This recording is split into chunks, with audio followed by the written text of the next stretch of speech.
Hey everybody, my name is Ryan and welcome to my life.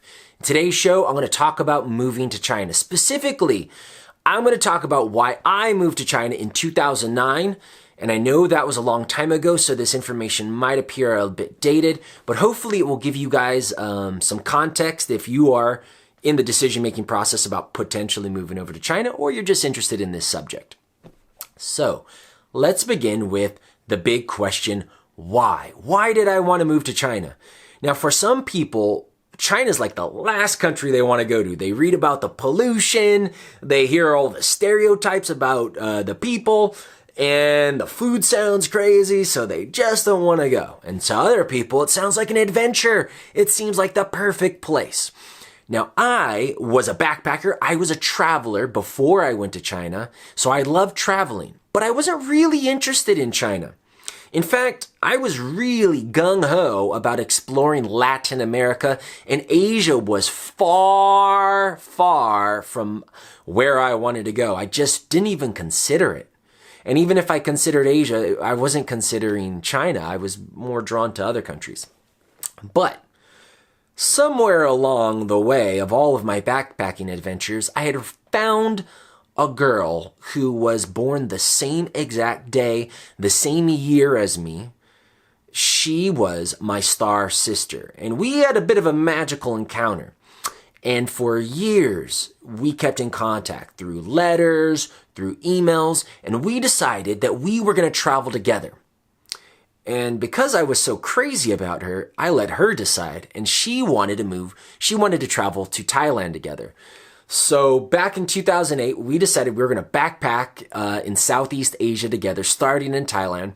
But I had some extra time, so I booked a ticket, the cheapest ticket I could find, from LA, where I lived, and all the way to Bangkok, Thailand. But the cheapest ticket stopped in Hong Kong and allowed for a free stayover. So I could get off the plane, I could go explore Hong Kong, and I could explore China. I could do whatever I want.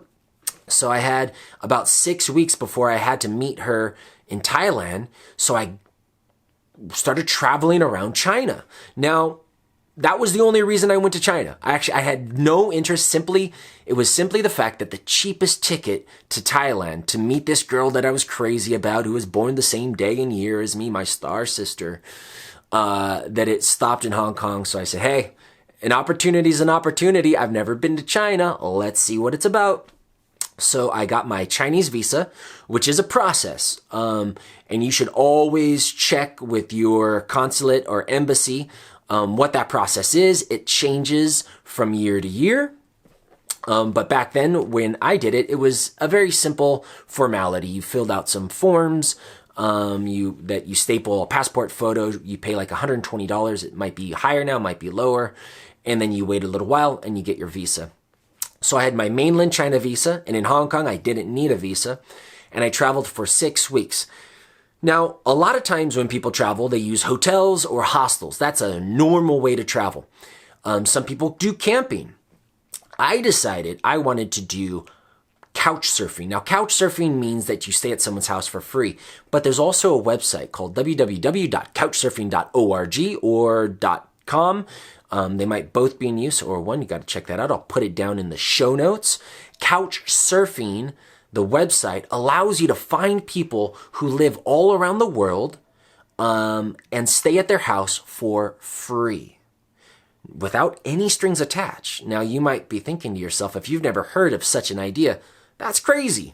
Why would anyone open up their doors to strangers? And actually, I was a little hesitant as well.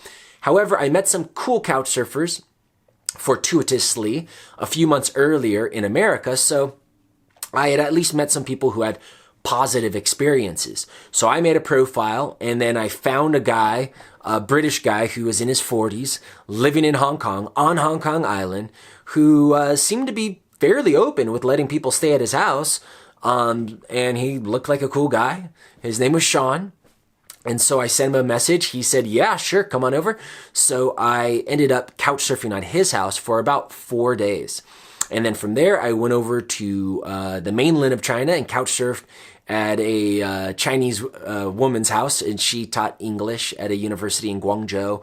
Then I went over to Guilin and couchsurfed at an English teacher. He was from Serbia, and he taught English over there. And just by doing this way of traveling, I ended up staying with local people. And really, by staying with local people, one of the cool things that differentiates that from staying with hotels or hostels is that you just have a much more immersive experience in the culture. Because a lot of times what happens is you stay, and I'm not knocking hotels, but you stay at the hotel and you meet other foreigners who are staying at the hotel. You stay at the hostel, you meet really cool people, but they're not from that country. They're from other countries. And that's a great experience. That can be a cultural experience as well. But with couchsurfing, you're living with, if not a local, someone who does live there. So people who have a real direct access to that culture. And these people introduced me to locals. They introduced me to their friends. They introduced me to their restaurants, their bars, and their workplaces. And that was the thing that got me.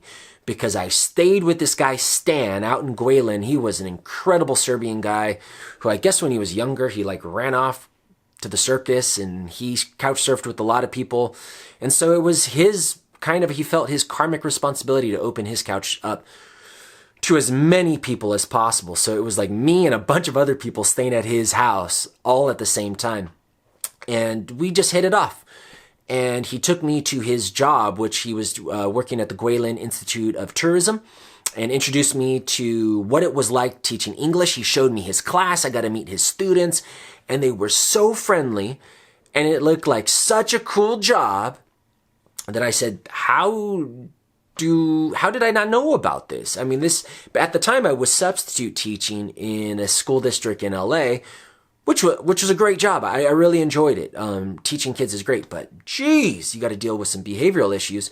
And here he was teaching at this Institute of Tourism, this university, and the students were so kind, so friendly, and so nice. It would just seem like such a nice gig. And then I also couch surfed actually with an English school that puts you into your own apartment for free. This is in Yangshuo, and last I checked, you can still do this. And in exchange for this free apartment, and they give you free food as well, breakfast and dinner, that you eat with their students. And the students are all people from all over China, usually mostly in their 20s, some in their 30s, some in their 40s, that they want to improve their English while they vacations, usually for business purposes, but other purposes as well. And the only thing you have to do for this free apartment and free food is do a 1-hour English corner each night. And I thought, well, that's a really good deal. I get a free apartment, free food, and all I got to do is talk to local Chinese people. What an opportunity to learn about the culture for an hour. And as a kicker, they gave me beer. I mean, they gave every English teacher volunteer who sat with their students at English Corner free beer, a big bottle of ice cold beer. And as soon as I finished that, they were bringing me another one. So talk about a deal, right? And it was such a nice experience. In fact, it was the nicest experience of my entire trip, those 4 months, was that volunteer English teaching at that English Corner, drinking beer, talking to a bunch of students who were around my age at the time, and just sharing life. They were curious about what it was like being an American, what life was like in America, and I was curious what it was like to be Chinese, and what their ideas of the future were, and what their dreams and hopes were, and what their thoughts on politics and religion were.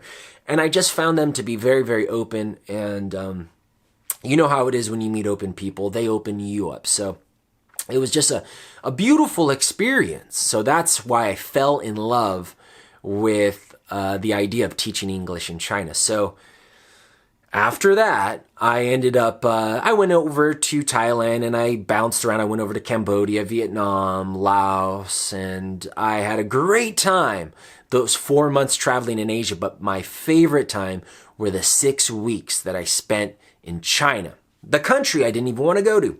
Crazy, right? So anyways, when I go back to America after those 4 months of backpacking, China was in my mind. China was in my heart.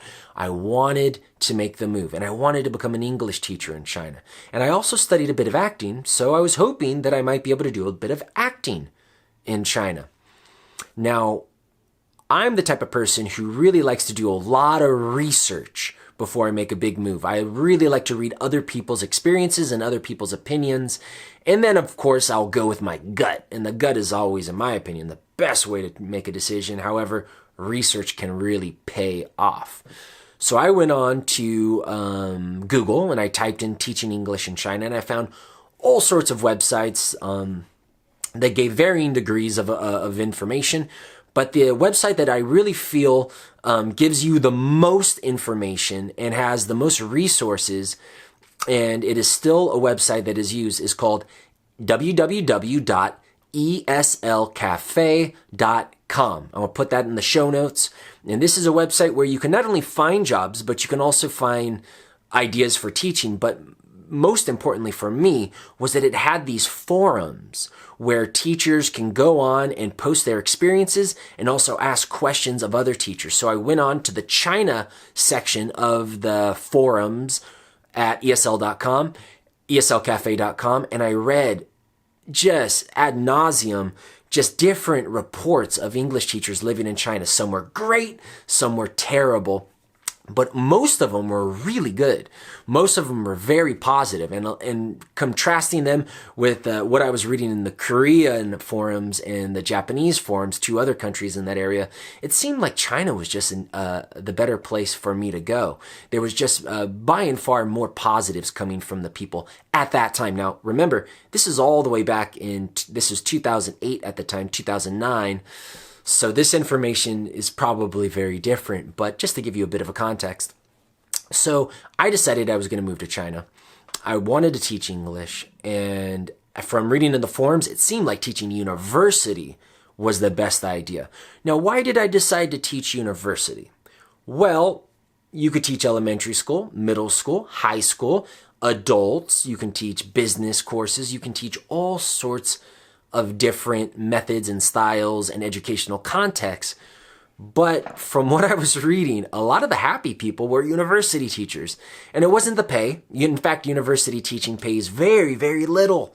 But it was the fact that it was just an overall nice comprehensive package that took care of your airfare. They gave you traveling stipends for your super long holidays. You get really long holidays when you teach university in China. You get a free apartment on campus, and your schedule is super light.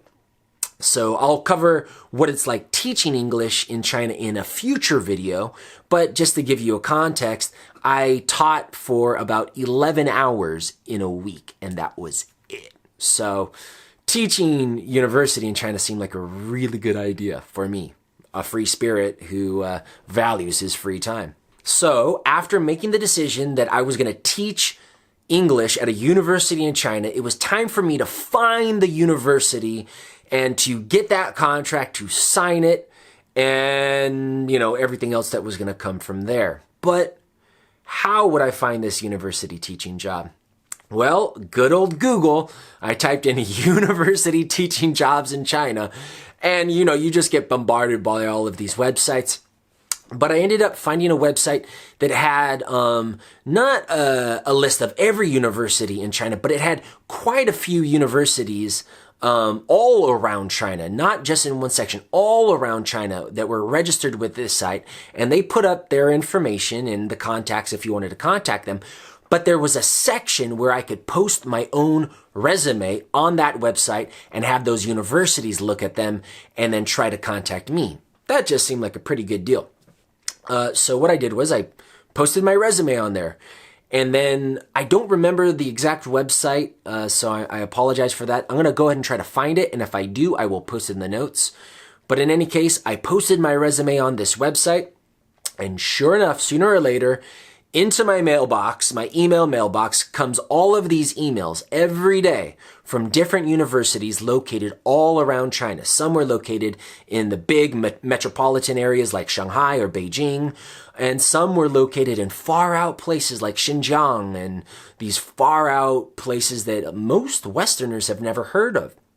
Well, with all of these options, I kind of had to narrow down like which geographical region did I want to teach in and live in. As importantly as where I wanted to work was like, where did I want to live? What type of environment? So I started researching these cities, and I started reading people's opinions about what it was like to live in the big cities and the small cities.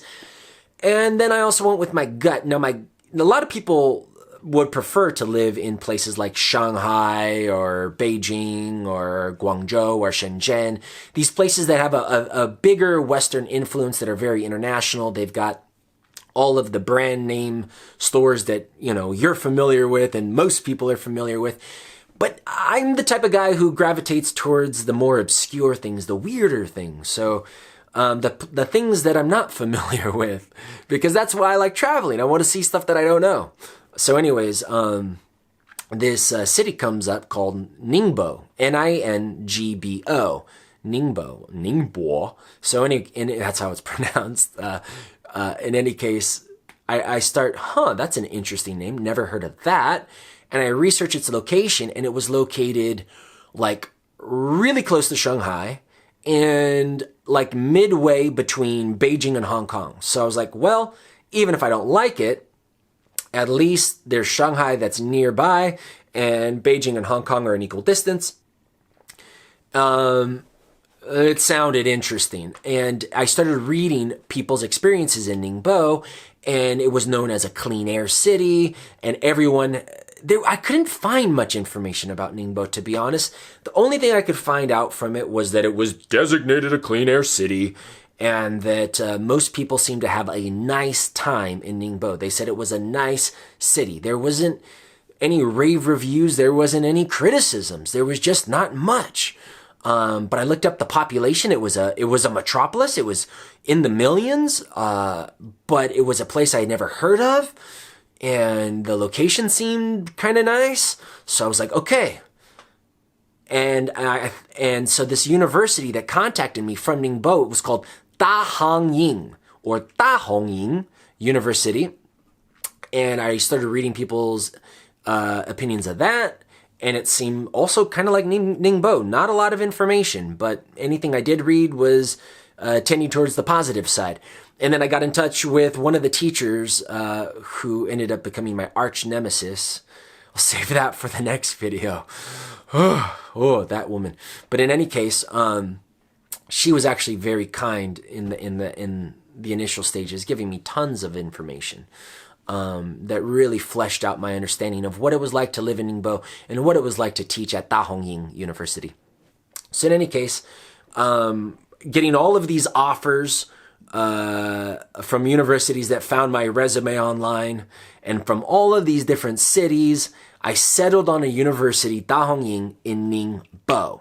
And so once you choose one of these places, obviously you interview them. I don't remember, I must have done a phone interview with their HR officer or someone in their foreign affairs office.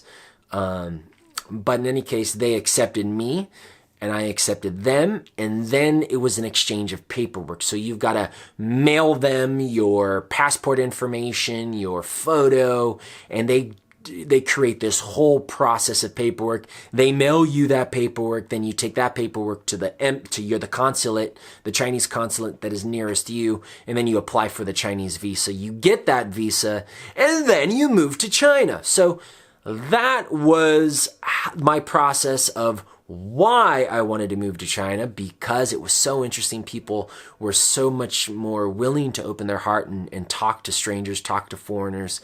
It intrigued me. It was so different than any place I had ever been. And the idea of teaching English just seemed like a really, really cool thing. And, you know, it was something that attracted me. Now, you might go to Southeast Asia on a backpacking trip like I did, and you might be drawn 100% to Thailand and want nothing to do with China.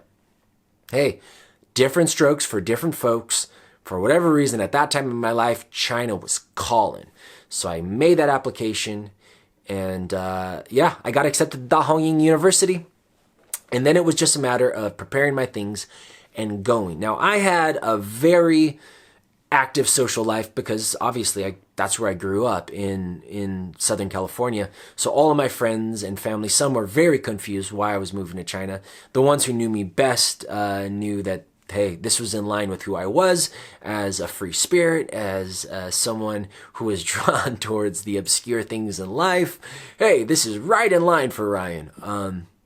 But in any case, it was really hard. It was really, really hard, even for someone who's a traveler, to leave home for a year. This is my first time to live abroad. And saying goodbye to your friends and saying goodbye to your family and saying goodbye to your pets. You know, I had a couple dogs at the time, family dogs, not just mine, but that I was very, very close to. So saying goodbye to everyone, not knowing if you'll see some of them again, is a very big step. And if you're someone who's living overseas, you know exactly what I'm talking about. We all deal with these emotions differently. We all have different relationships in our lives. We all have different hopes and dreams. So for some of you, it might be very easy to move countries. For some of you, it might be an impossibility. For me, it was something that I felt called to do. So it was destiny knocking. And so I had to do it, but it was with a lot of sadness and a lot of pain, emotional pain. My friends threw me this kick-ass going away party the night before I left to China, and they wrote me all of these like little heart-shaped Valentines, because my birthday is the day after Valentine's Day, and I left just like literally like a day or two after my birthday, and so they had written me all of these like heart-shaped Valentines with notes, and they just reminded me of how loved I was here in California. So then I'm on the plane flying to China. You know, I've got my visa, everything's approved. I'm flying to China, and I have all of these heart-shaped Valentines that I haven't read yet because it's just too emotional. And so I start opening them up on the plane and reading everyone's wishes and reading everyone's love. Oh, it reminded me of everything I was giving up, everything I was leaving. Why was I leaving? My family, my friends. Why? Who would do such a thing? I would do such a thing. Who am I? So all of these emotions are playing out on the plane. I don't know if that sounds crazy to you. Maybe I'm neurotic. But it was a very powerful feeling to be on this plane, leaving for more than a year to go teach English in a city called Ningbo. I never heard of that city until recently, to teach at a university called Dahangying. Never heard of a university called Dahangying. Means Big Red Eagle. And it's also the name of a cigarette company. A cigarette company had opened up this university. So it's just what a weird decision in my life. Who am I? What am I doing? But for some reason, it seems right. And that's when you know you gotta do it, right? When something in your heart says, I know it's not an easy path. I know it's not the right thing that a lot of people would think is the right thing, but it's the right thing for you. So when you have that calling of destiny, I feel you gotta follow it. And so I did. So I was on that plane reading these Valentines, crying my eyes out, and probably drinking some alcohol because I like to take advantage of the free alcohol on international flights. Although recently I see that a lot of international flights aren't doing that. You got to pay extra. Not sure if I like that, although I do like the lower fare. So a little give and take there. But that's a different topic. So anyways, that was why I decided to move to China. I went there by chance because I was following a girl I was crazy about, my star sister, who I had met in a previous trip, and then I had extra time, so I did a stopover. I couch surfed, and so I got to meet the people who opened my heart to their country. The idea resonated in my soul, in my heart, my gut. So when I went back, I followed my heart and I looked for ways of doing it. I found a way, and I found a place, and I went. And I cried about it on the plane. All right, guys, that's it for this episode. Next episode, I will talk about teaching in China. What is it like teaching in China? And I'll also talk about what it's like living in China. Not sure if those will be a combined episode or two different episodes, but I'm going to do a whole China series, including what it's like dating in China and then comparing China to other countries. And hopefully by these videos, you'll get a deeper understanding of what China is like, and at least what my experience in China is like. Because remember, guys, this is my subjective experience, my opinions. If I offend any of you, I apologize. That was not my intent. My intent is merely to honestly portray my experiences as honestly and objectively as possible so that you guys can use that information to make your best choice. All right, guys, thank you very much for listening. I wish you guys an amazing day. 再见.